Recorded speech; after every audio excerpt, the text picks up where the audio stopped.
हरे कृष्ण।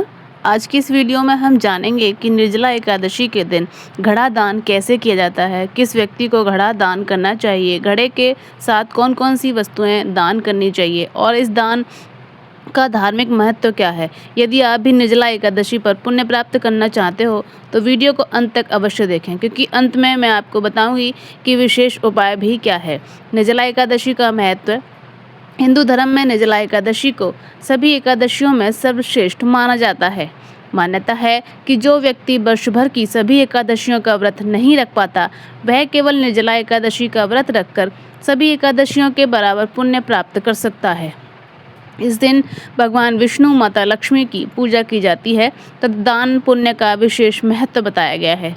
गर्मी के मौसम में प्यासे लोगों को जल उपलब्ध कराना और जल से जुड़ी वस्तुओं का दान करने का भी विशेष फल प्राप्त होता है।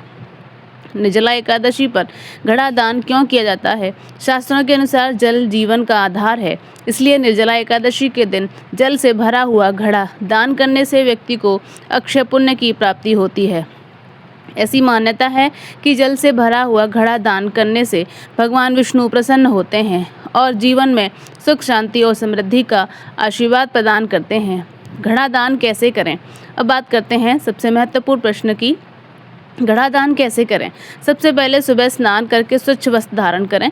इसके बाद भगवान विष्णु की पूजा करें। एक नया मिट्टी का घड़ा लें, उस घड़े में स्वच्छ जल भरें। आप चाहें तो उसमें थोड़ा गंगा जल भी मिला सकते हैं। घड़े के ऊपर ढक्कन रखें। घड़े पर रोली अक्षत से तिलक लगाएं। भगवान विष्णु का स्मरण करते हुए घड़े को पूजा स्थल पर रखें। इसके बाद श्रद्धा और विनम्रता के साथ घड़े का दान करें। दान करते समय भगवान विष्णु से प्रार्थना करें कि आपके परिवार पर उनकी कृपा बनी रहे। घड़ा किसे दान करना चाहिए? बहुत से लोगों के मन में यह प्रश्न रहता है कि आखिर घड़ा किसे दान करें। किसी योग्य ब्राह्मण को दान कर सकते हैं, किसी ज़रूरतमंद को दान कर सकते हैं, मंदिर में सेवा करने वाले व्यक्ति को दे सकते हैं, गरीब परिवारों में दे सकते हैं, यात्रियों या प्यासे लोगों की सेवा के लिए सार्वजनिक स्थान पर भी दे सकते हैं। यदि संभव हो तो किसी ऐसे व्यक्ति को दान करें जिसे वास्तव में उसकी आवश्यकता हो। दान का सबसे बड़ा उद्देश्य ज़रूरतमंद की सहायता करना है। घड़े के साथ क्या क्या दान कर सकते हैं?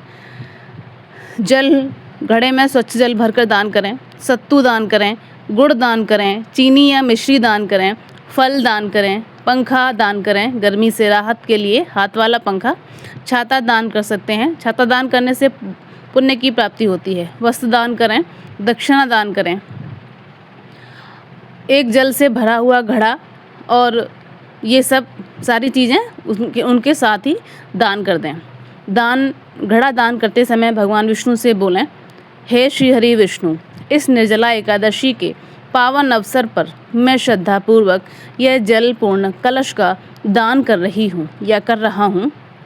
कृपया मेरे परिवार पर अपनी कृपा बनाए रखें और सबका कल्याण करें।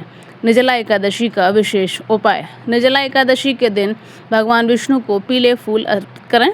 ओम नमो भगवते वासुदेवाय मंत्र का कम से कम 108 बार जाप करें। इसके बाद किसी ज़रूरतमंद व्यक्ति को जल, सत्तू और घड़ा का दान करें।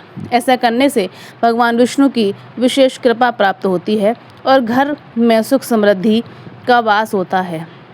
अब आप जान गए होंगे कि निर्जला एकादशी पर घड़ा दान कैसे करें और किसे करें और कौन कौन सी वस्तुएं दान करें। तो आज की वीडियो में बस इतना ही। मिलते हैं अगली वीडियो में, तब तक के लिए हरे कृष्णा।